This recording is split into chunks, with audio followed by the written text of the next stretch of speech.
Fire and Blood book, written by George R. R. Martin, is a prequel novella based around the Targaryen lineage years and centuries before the entire Game of Thrones story. And Fire and Blood was never really prompted as a part of the story, but yes, Fire and Blood, the book, is part one of the Targaryen lineage and history.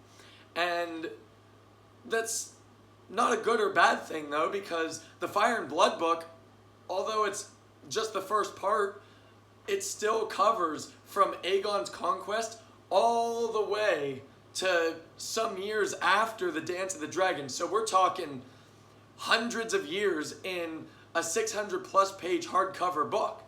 And honestly, it's a really good read too, because one thing I absolutely loved about the Fire and Blood book, how George Martin wrote the Fire and Blood book, how he made it differ from Game of Thrones and any Game of Thrones affiliated books, is that the Fire and Blood book is not just a direct telling of the Targaryen events from history. It's actually told through the writings and transcripts of 2 or 3 different maesters and septons. And that's probably the biggest thing I loved about the Fire and Blood book. It's not just super well written in George Martin's part, but just the story itself, how it's told, is super well written, and I loved it.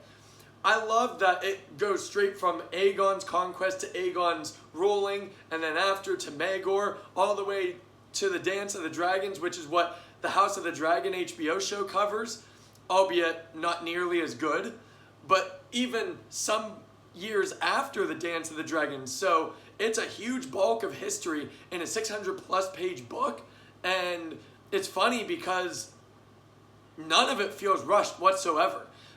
Honestly, if I were to rank the Fire and Blood book in the Game of Thrones universe, it would be very high up there in ranking.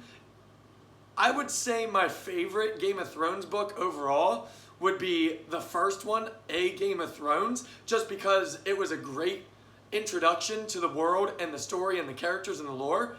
And I would probably rank Fire and Blood second, right below it, if not third. And that's a huge credit to George Martin. Mainly because most prequel anything, they're usually not bad, but they're usually just kind of meh to the point where you don't really ever need to explore them. But honestly, the Fire and Blood book, among all the other prequel novellas that George Martin has written for the Game of Thrones universe, Fire and Blood is a necessary read.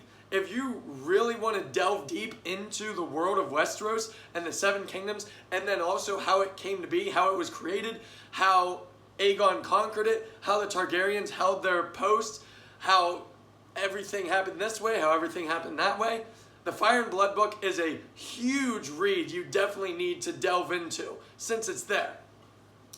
Now, the one other great thing I really appreciate about the Fire and Blood book is that it really showcases the complete confusion I always had in Game of Thrones, particularly the show, where the main problem I always had with the Game of Thrones story, really the only problem, was there's a whole bunch of history of certain families being incestuous and wedding their brothers and sisters and uncles and nieces and everything together, but there never really seemed to be any deformations in the single Game of Thrones story.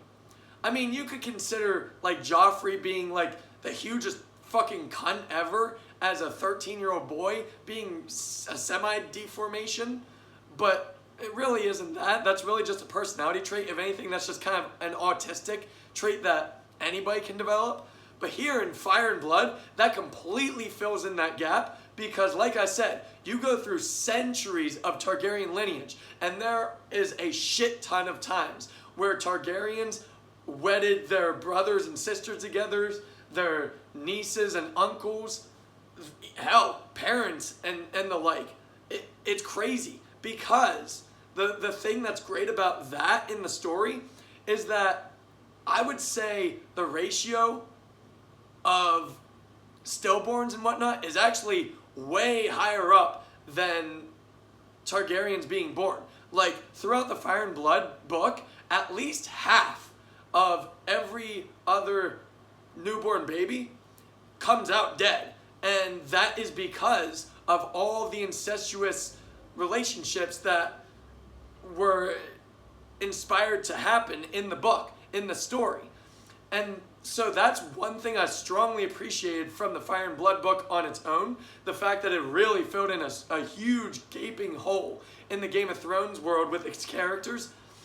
So now, with the Fire and Blood book being read and then going into Game of Thrones, honestly, it feels like a complete, lived-in, fully logical world and story filled with flamboyant, brilliant characters. And the Fire and Blood book touches base not just on the Targaryens, but all of the characters around them. And most that surround the Targaryens when they were the rulers are the likes of House Lannister, House Baratheon, House Stark, and basically all of the main houses and characters that we came to know in Game of Thrones. Now, honestly, I really don't see any kind of negative in the Fire and Blood book. I think this is an excellent spin-off. I think this is an excellent prequel to the entirety of Game of Thrones. I cannot stress that enough. I honestly love the Fire and Blood book, and I'm so glad I read through it before rereading the entirety of Game of Thrones. It really adds so many more layers to the Game of Thrones story, especially Daenerys' storyline and Robert Baratheon's storyline as well. Plus, you get all of the subtle hints in Game of Thrones about Rhaegar and Lyanna and this and that having to do with the Targaryens and Robert's rebellion. And the Fire and Blood really sheds light on why that rebellion, why that entire war had to happen. We don't exactly get to the point of the rebellion in Fire and Blood Part 1. Most likely that's going to be held off until the very end of Fire and Blood Part 2, whenever the hell that's ever going to be released. We're still waiting on the last two main storyline books to release. But as far as Fire and Blood, it tells so much. Not even just enough story, it tells so much story in the Fire and Blood book about the Targaryen lineage that honestly, the book itself is its own fully realized, lived-in world.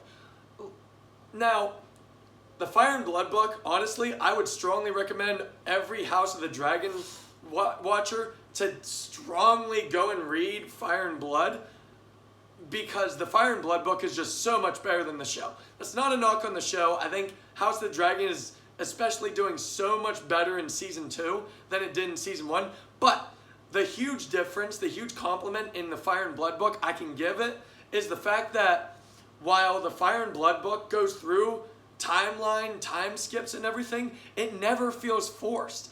This first season of House of the Dragon only told about 50 plus pages of story in the Fire and Blood book, to a point where the first season of House of the Dragon, every other episode at the very least, there was like a huge 3 to 10 year time skip, and I hated it.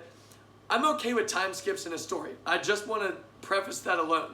My problem lies upon the tonal shifts and the pacing and inconsistencies of the first season of House of the Dragon, because it came from this time skips, because they weren't really needed to be there. Whereas Fire and Blood intentionally tells the story of centuries long.